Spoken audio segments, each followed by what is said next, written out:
couple of questions about dialogue and engaging in dialogue with people. So the first issue that I face is I have a very high need for intellectual stimulation, and I can't get that with most people. It's something like you can have a dialogue for a time, but then it's high trait openness.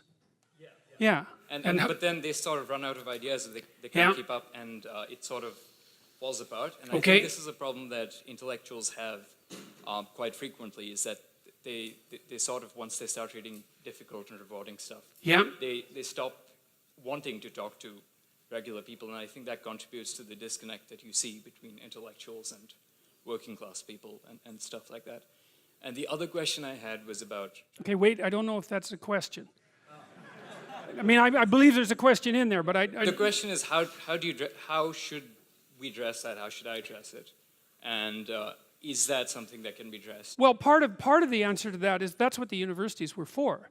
I mean, you know, not everybody is equipped to or interested in engaging in high-level discussion of abstract and creative ideas. You know, you hear this idea that everyone's creative. That's a lie.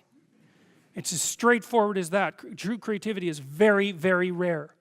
And so, and if you happen to be a creative person, or if you happen to be someone who's profoundly interested in ideas, you are in a pronounced minority. Just as you are if you happen to be extremely extroverted, or extremely agreeable, or extremely conscientious. These are minority issues. And what you do is you find like-minded people who are capable of engaging that. You know, heavyweight weightlifters compete with heavyweight weightlifters for a reason, and everyone thinks that's fine. And the same thing applies to intellectual and creative endeavors. So what you do is you try to find a community where that's the nature of the community, and you likely have to find a relationship like that as well, you know. So I don't think so. I think what contributes to the siloing is the arrogance that goes along with it.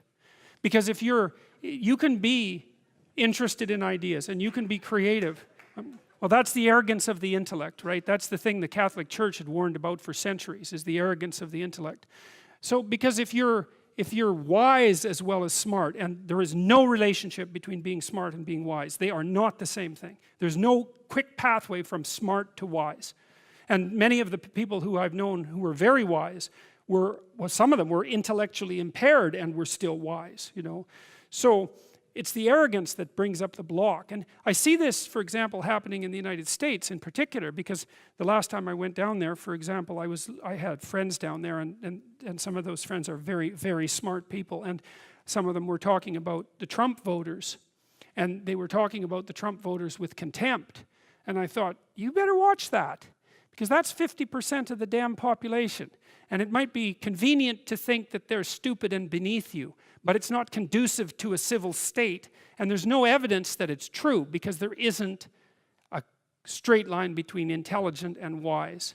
And so I think that if your character is developed and you're intelligent, you can have your siloed creative community, but you develop enough wisdom so that you can see all the things that people can do that are of high ethical utility that are outside the intellectual domain.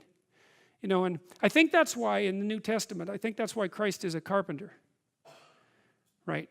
Because, well, first of all, a carpenter is one of those jobs that when you're dishonest, it manifests itself immediately, because what you build falls down.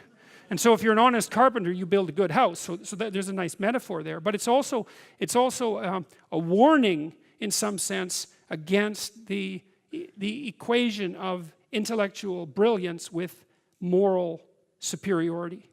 And so if the intellects would drop their moral superiority, and fat chance there is of that, then the divide between the working class, say, and the elite would resolve. And there's every reason to have respect for decent working class people. I mean, it's on their labor, as the left-wingers at least hypothetically agree, that the entire edifice of the culture is resting. So you can have your cake and eat it too, but you have to not assume that your niche makes you superior. And it's very difficult for smart people, especially smart.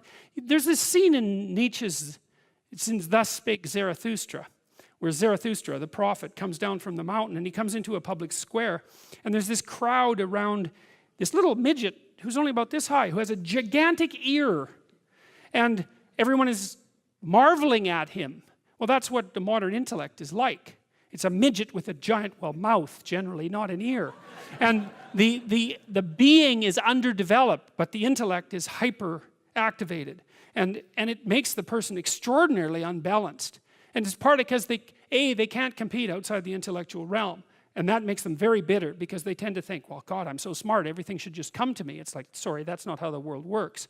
And it also, that attitude is immediately evident to people that they're talking to when they talk in the manner that they talk, if they are arrogant intellectuals of that sort.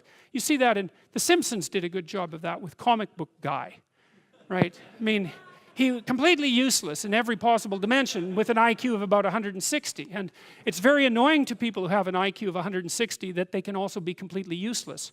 But it happens a lot, so.